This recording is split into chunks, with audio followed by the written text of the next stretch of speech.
اعوذ باللہ من الشیطان الرجیم بسم اللہ الرحمن الرحیم الحمد للہ رب العالمین والصلاۃ والسلام علی محمد وعلی آلہ وسلم۔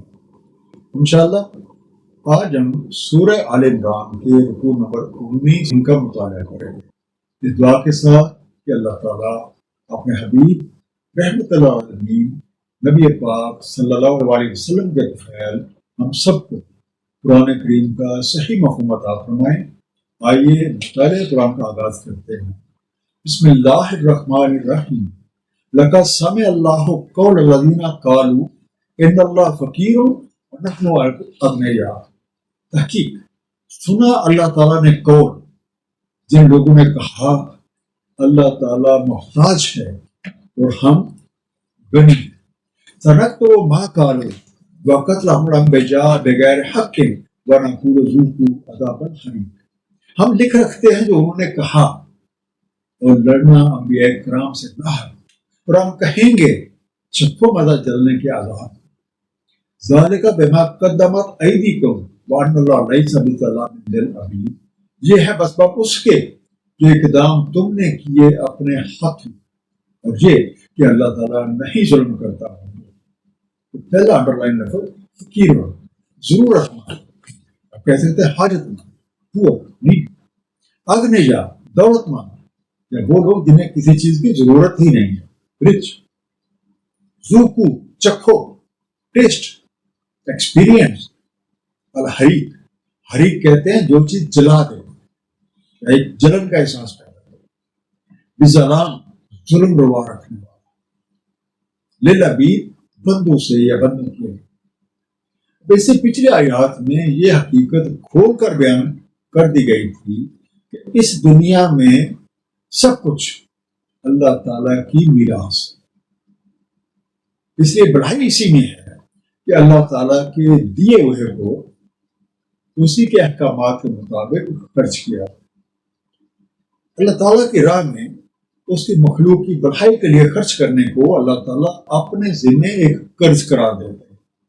مثلا سورہ البقرہ آیت نمبر 245 میں ارشاد ہے، کون ہے جو قرض دے اللہ کو، ایک قرض حسنہ، تو وہ اضافہ کر دے اس میں اس کے لیے کئی گنا، اور اللہ تعالیٰ قبض بھی کر لیتا ہے اور کشادگی بھی کر لیتا ہے، اور اسی کی طرف تمہاری معراج ہے۔ اب اس طرح کی آیات سن کے بعض مخالفین حق جن میں سے اکثریت اہل کتاب کی ہے، وہ اس طرح کے گستاخانہ کلمات ادا کرتے ہیں کہ اللہ تو محتاج ہے، اگر وہ غنی ہوتا تو ہم سے کسی قرض کا مطالبہ کیوں کرتا۔ ایسے لوگوں کے بارے میں یہ واضح طور پر بیان فرما دیا گیا ہے کہ تمہاری اس طرح کی باتیں، انبیاء کرام کے ساتھ لڑنا، ان کی گستاخی کرنا، توہین آمیز اقوال جو ہیں، یہ سارا کچھ لکھا جا رہا ہے، اور کل کو تمہیں ان سب کا حساب دینا ہوگا، اور ان ساری بری حرکتوں کا خمیازہ بھگتنا پڑے گا۔ الذین قالوا ان اللہ عہد الینا اللہ نؤمن لرسول حتی یأتینا بقربان تأکلہ النار۔ وہ جو کہتے ہیں بے شک اللہ تعالیٰ نے عہد لیا ہے ہم سے کہ ہم نہ مانیں کسی رسول کو حتیٰ کہ وہ لا دے ہمیں ایک قربانی جسے کھا جائے آگ۔ قل قد جاءکم رسل من قبلی بالبینات وبالذی قلتم فلما قتلتموہم ان کنتم صادقین۔ کہہ دیں آئے تھے تمہارے پاس رسول مجھ سے پہلے دلائل روشن کے ساتھ، اور جو تم نے کہا ہے اس کے ساتھ میں، تو کیوں لڑتے رہے ان سے اگر تم سچے ہو۔ بے قربان، ایک قربانی، سیکریفائس، تاکلو اسے کھا لے، ایٹس اور کنزیوم، فالما بس کیوں۔ یہ اہل کتاب جھوٹ کہتے ہیں کہ ہمیں اللہ تعالیٰ کی طرف سے یہ حکم ہے، اور یہ حکم ہماری کتابوں میں ہے کہ ہم کسی رسول کو اس وقت تک نہ مانیں جب تک وہ پہلے انبیاء کرام کے زمانے کے مطابق ایک ایسی نشانی جسے غیب سے کو آ کے جو آگ ہے وہ آ کر قربانی یا نذر کو کھا جائے، وہ معجزہ کہ وہ نشانی ہمارے سامنے پیش ہے۔ یہ لوگ اسے کہہ دے کہ بہت سارے انبیاء سابقہ مثلاً حضرت ذکری علیہ السلام، حضرت یحییٰ علیہ السلام، جہاں پہ دیگر جو احکامات ہیں ان کے ساتھ یہ قربانی والا معجزہ بھی لے کر آئے تھے. تو ذرا بتاؤ تم نے ان کے ساتھ کیا سلوک کیا؟ تم تو ان کے ساتھ لڑتے رہے، ان کے قتل کے در پہ رہے اور ان کے حکموں کی نافرمانیاں. فَإِنْ كَذَبُوكَ فَقَدْ كُذِبَ رُسُلٌ مِّن قَبْلِكَ جَاءُوا بِالْبَيِّنَاتِ وَالزُّبُرِ وَالْكِتَابِ الْمُبِينِ. بس اگر تکذیب کرتے ہیں آپ کی تکذیب کی گئی رسولوں کی آپ سے پہلے، اور وہ آئے تھے دلال روشن، صحیفوں اور کتاب منیر کے ساتھ. کل نفس ذائقۃ الموت، ہر نفس کو چکھنی ہے موت. وَإِنَّمَا تُوَفَّوْنَ أُجُورَكُمْ يَوْمَ الْقِيَامَةِ، اور پورا لوٹا دیا جاتا ہے اجر تمہارا یوم القیامہ. فَمَنْ زُحْزِحَ عَنِ النَّارِ وَأُدْخِلَ الْجَنَّةَ فَقَدْ فَازَ، تو جو کوئی دور رکھا گیا آگ سے اور داخل کر دیا گیا جنت میں تو وہ واقعی فائز ہوا. وَمَا الْحَيَاةُ الدُّنْيَا إِلَّا مَتَاعُ الْغُرُورِ، نہیں ہے حیات دنیا سوائے ایک متاع دھوکے کی. اس سے بعد جھٹلائے گئے، ریجیکٹڈ، المنیر منور، روشن، انلائٹننگ، ذائقہ، کسی چیز کو چکھنا یا تجربہ کرنا، ٹیسٹ، آپ کہہ سکتے ایکسپیرینس. تو وہ فوراً تمہیں پورا لوٹایا جاتا ہے. یو آر پیڈ ان فل. اجورکم، تمہاری اجرتیں، تمہارا معاوضہ، یور ویجز اور یور ریوارڈ. زخ دیا، ہٹا دیا گیا، ڈران اوے، فاسٹ. اب اس لفظ کا مفہوم اپنی کسی آرزو یا بڑائی کو پا لینا بھی ہے، پورے مقصود کو حاصل کر لینا بھی ہے، کسی ذمہ داری سے مکمل طور پہ عہدہ برا ہونا بھی ہے، اور کسی مشکل پہ قابو پا کے اسے رہائی پا لینا بھی ہے. تو راستے کی مشکلات پہ قابو پا کر مقصد حاصل کر لینا ہے، یہ اس کا کلوز ترین الغرور فریب، یا آپ کہہ سکتے ہیں ڈیلیور. تو اے دائی حق، آپ ان لوگوں کی ایسی باتوں کی پرواہ نہ کریں، کیونکہ بہت سارے انبیاء اکرام آپ سے پہلے اپنی قوموں کے پاس دلائل روشن، معاشرتی قوانین، حلال اور حرام سے متعلق تفصیلات لے کے آ رہا ہے اور ان کو جھٹلایا ہے، اور ان کی توجہ اس بات کی طرف دلایا کہ ہر ذی نفس کو موت کا ذائقہ چکھنا، اور ہر کوئی اپنے کیے کا مکمل حساب دے اور اسی کے مطابق جزا پائے.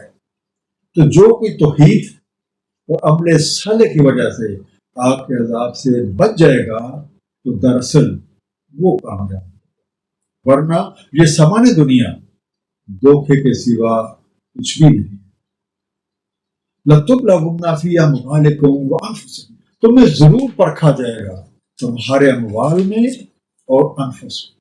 وَلَتُسْمَعُنَّ مِنَ الَّذِينَ أُوتُوا الْكِتَابَ مِنْ قَبْلِكُمْ وَمِنَ الَّذِينَ أَشْرَكُوا أَذًى كَثِيرًا، اور تم ضرور سنو گے جنہیں دی گئی کتاب تم سے پہلے اور مشرکوں سے ایذا و کثرت.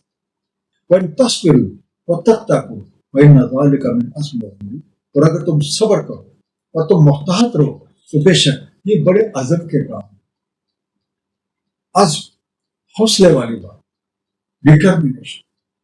امور امر کی جمع اور امر کا معنی ہوتا ہے کام، میٹر.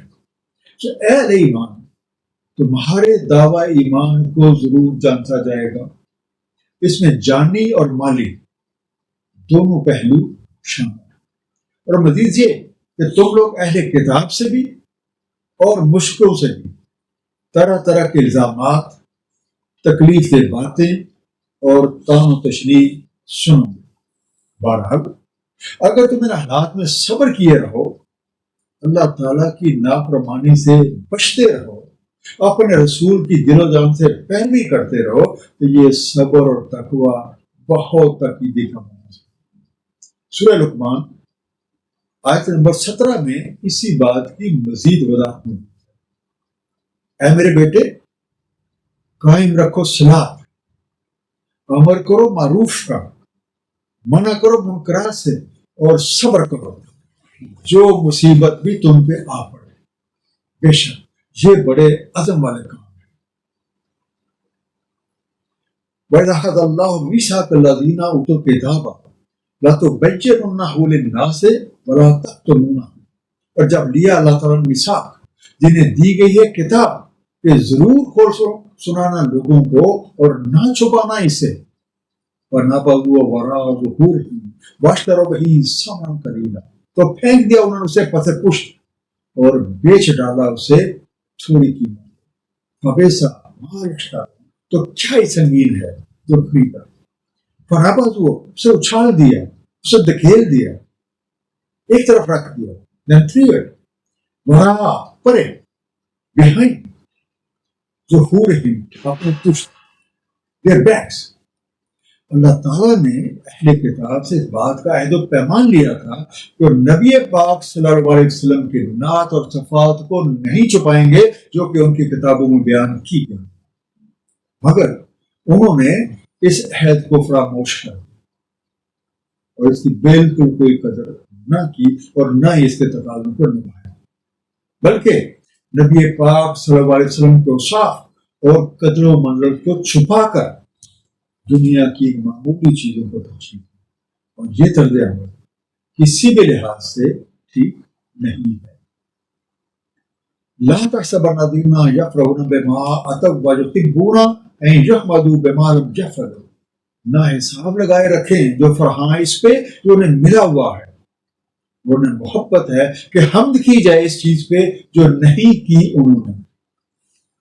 ولا تحسبنهم بمفازة من العذاب ولهم عذاب أليم، تو مت حساب لگاؤ کہ چھٹکارا پا لیں گے عذاب سے، اور ان کے لیے المناک عذاب ہے۔ وَلِلَّهِ مُلْكُ السَّمَاوَاتِ وَالْأَرْضِ وَاللَّهُ عَلَىٰ كُلِّ شَيْءٍ قَدِيرٌ، اللہ تعالیٰ ہی کا اختیار ہے آسمانوں اور زمینوں کا، اللہ تعالیٰ ہر شے پہ قدیر۔ آتا لے کر آئے ہیں یا ملا ہے، یحمدو ان کی تعریف کی جائے، دے بی پریزڈ بمفازۃ محفوظ رہ کے نکل جائیں، ول ایگزٹ ول اسکیپ۔ اب یہ اہل کتاب جو بھلے کام نہیں کرتے، یہ ان پہ بھی خواہ مخواہ کی تعریف اور ستائش کے طلبگار ہیں۔ مثلا ان میں سے کئی لوگوں نے جہاد میں حصہ ہی نہیں لیا اور نہ ہی اس پہ جاتے ہیں، لیکن یہ چاہتے ہیں کہ ان کا تذکرہ بھی ان لوگوں کے ساتھ کیا جائے جو اپنے جان و مال کے ساتھ اللہ کی راہ میں مسلسل جدوجہد کرتے ہیں۔ انہوں نے مخلوق خدا کی بھلائی کا وہ ایسا کام کیا ہی نہیں جس کی بدولت یہ عذاب سے چھٹکارا حاصل کر سکتے۔ در حقیقت یہ بھولے ہوئے ہیں کہ اس کائنات کی ہر شے اللہ تعالیٰ کی ہے، اور اس کائنات میں موجود ہر شے اسی کے مملوک اور اسی کی محتاج ہے۔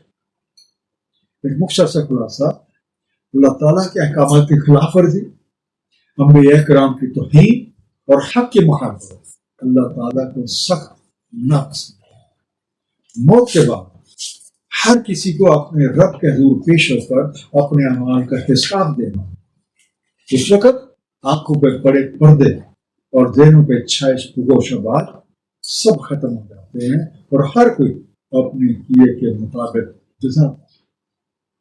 اہل ایمان کے نزدیک اس دنیا کی حیثیت فریب نظر کے سوا کچھ نہیں۔ انہیں یہ حقیقت معلوم ہو جاتی ہے کہ یہاں سب کچھ اللہ تعالیٰ اس کا بھی نبی پاک صلی اللہ علیہ وآلہ وسلم کا ہے، اس لیے وہ رائے حق میں مالی اور جانی قربانی کا طریق نہیں کرتے، کیونکہ وہ جان لیتے ہیں کہ جو کچھ اللہ اور اس کا حبیب کی رضا کے مطابق کام آ جائے تو اس سے بہتر کوئی چیز نہیں۔ صدق اللہ العلی العظیم، صلی اللہ تعالی علی حبیبہ محمد وآلہ وسلم۔